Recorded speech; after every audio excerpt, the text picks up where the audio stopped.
Réflexion sur la réincarnation. Bonjour à nouveau. Merci d'être ici avec moi une fois de plus. J'espère que vous allez très bien aujourd'hui. C'est Marie. Ces informations peuvent être considérées comme de la science-fiction, ou comme le spectateur le voit le mieux, et je les publie à des fins de divertissement uniquement. Cependant, je prends mes informations très au sérieux, et pour quiconque a des yeux pour voir. Il s'agit d'une vidéo sur une partie de l'éthique concernant la réincarnation ou ce qui s'y rapporte, mais en partant du point de vue et de l'hypothèse qu'elle existe.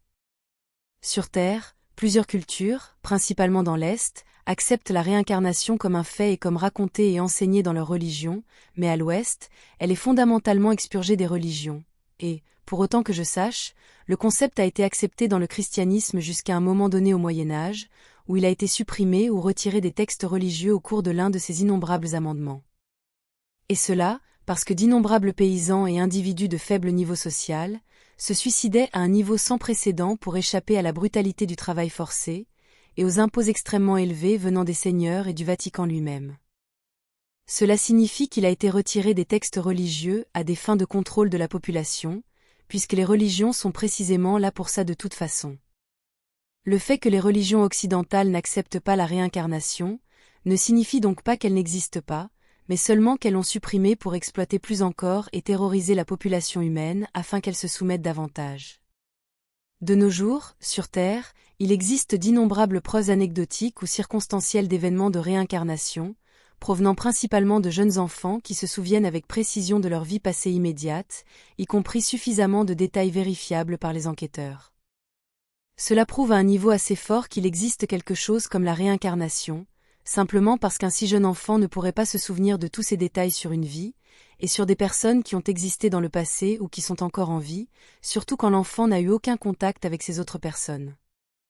Pour les personnes qui, sur Terre, se sont efforcées de rechercher les informations disponibles sur la réincarnation et de les rassembler, leur conclusion est fortement en faveur de son existence, en raison de la quantité de preuves circonstancielles et moins circonstancielles qui existent à ce sujet.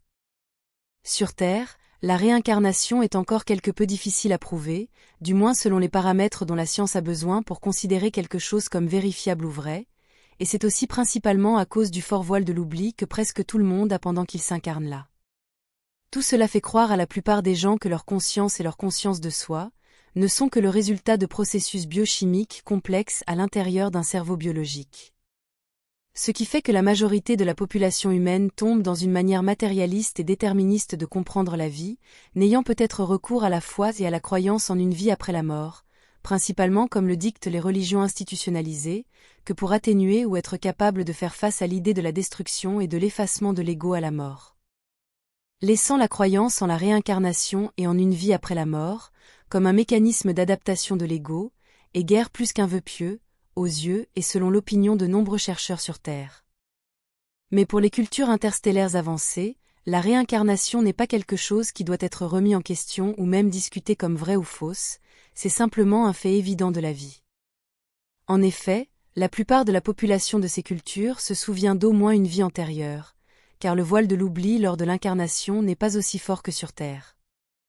Cela fait que la réincarnation est donc considérée comme quelque chose d'évident pour eux, ce qui se reflète dans leur culture et leur science dans une large mesure, car cela les amène à ne pas être aussi dogmatiquement matérialistes, acceptant pleinement que même la meilleure version de leur science a ses limites, car de nombreuses choses ne peuvent tout simplement pas être prouvées, mais sont pourtant là comme des faits indéniables de la vie. Cela impacte également leur spiritualité, car le but de la vie est axé sur l'apprentissage, sur l'expérience et sur le développement spirituel et éthique personnel, en partant du principe que ce qui compte, c'est qui vous êtes et ce que vous faites, vos actions et votre façon de penser, plutôt que la richesse et le nombre d'objets matériels que vous pouvez accumuler au cours de votre vie. Cela parce que la majorité de leur population, si ce n'est la totalité, est pleinement consciente qu'ils n'emporteront pas de choses et d'objets avec eux à leur mort, mais qu'ils emporteront toutes leurs nouvelles connaissances, valeurs et expériences. Par conséquent, ce qu'ils étaient de leur vivant, ce qu'ils aimaient, ce qu'ils ont fait et les actions qu'ils ont entreprises, c'est ce qui compte pour tous les membres de ces cultures interstellaires avancées, ayant un degré moindre de voile de l'oubli. La raison pour laquelle le voile de l'oubli est si fort sur Terre, raison acceptée par de nombreuses races stellaires positives, est due à une simple disparité de fréquence, parce que la vibration existentielle de la vie sur Terre est si basse, qu'elle a beaucoup de difficultés à se connecter avec les royaumes supérieurs. Lorsque nous vivons sur Terre et dans un corps biologique, c'est être dans une basse fréquence qui n'est pas compatible avec la fréquence beaucoup plus élevée, que l'on trouve dans d'autres royaumes existentiels astro-supérieurs, et par conséquent ils ne peuvent pas interagir ou se connecter, peut-être seulement d'une manière très légère, comme une connexion faible, et seulement à travers ce que le corps biologique permet, comme par exemple à travers la glande pinéale.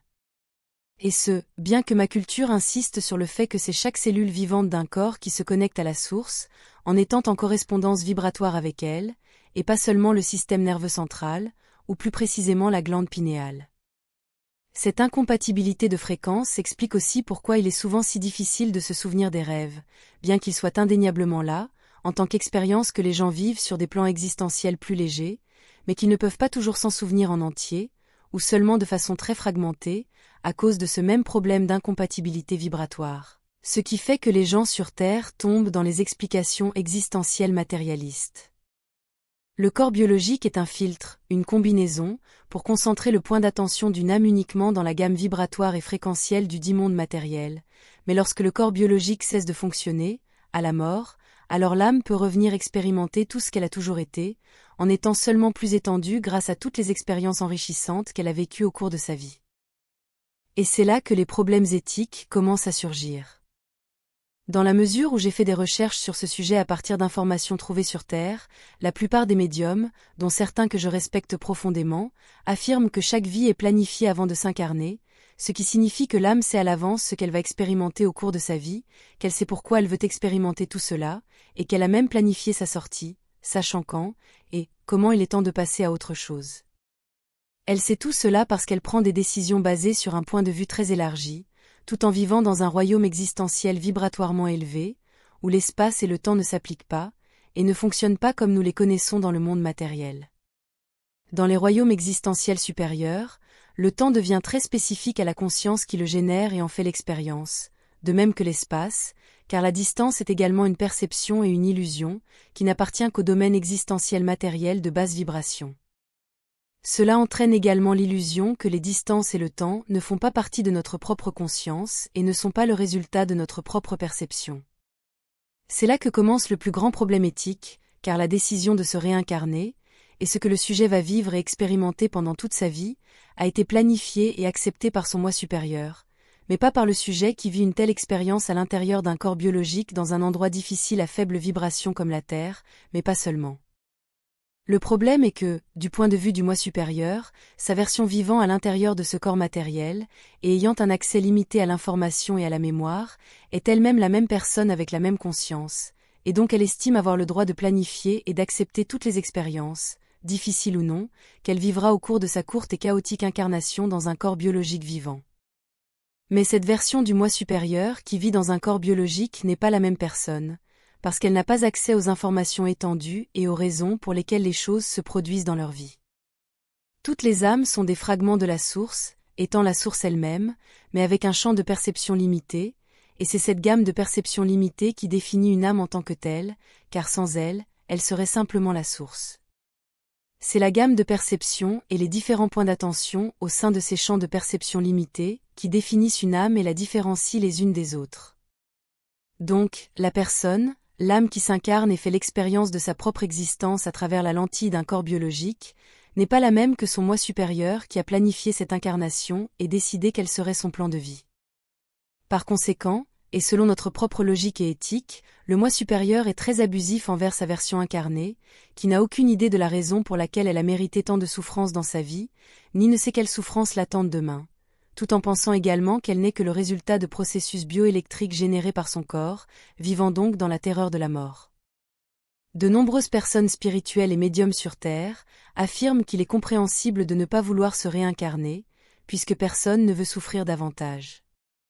Selon eux, nous, les personnes incarnées, n'avons pas le choix, car c'est notre moi supérieur qui a le contrôle sur nous et sur ce qui se passe dans notre vie, tout cela en affirmant que les âmes incarnées ont également une certaine capacité de décision par elles-mêmes, en particulier lorsqu'elles font leur revue de vie peu de temps après leur mort.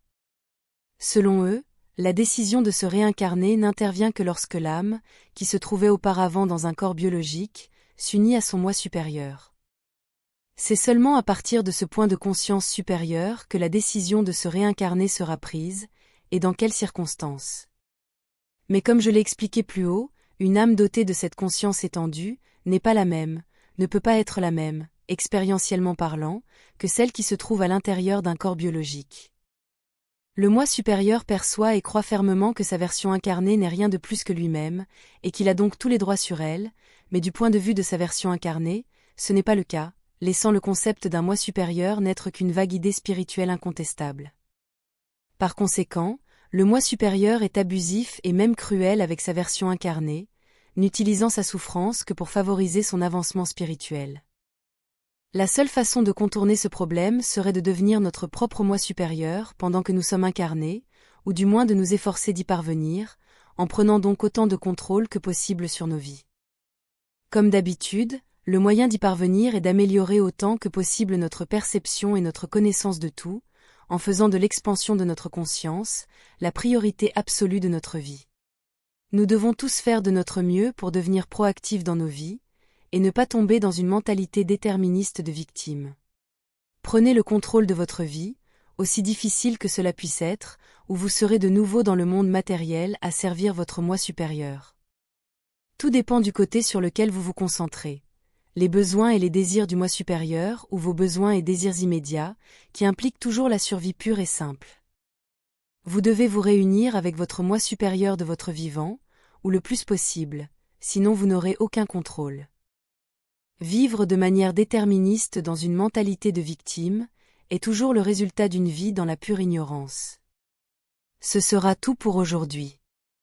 Comme toujours, je vous remercie d'avoir regardé ma vidéo, de l'avoir likée, partagée et de vous être abonné pour en savoir plus.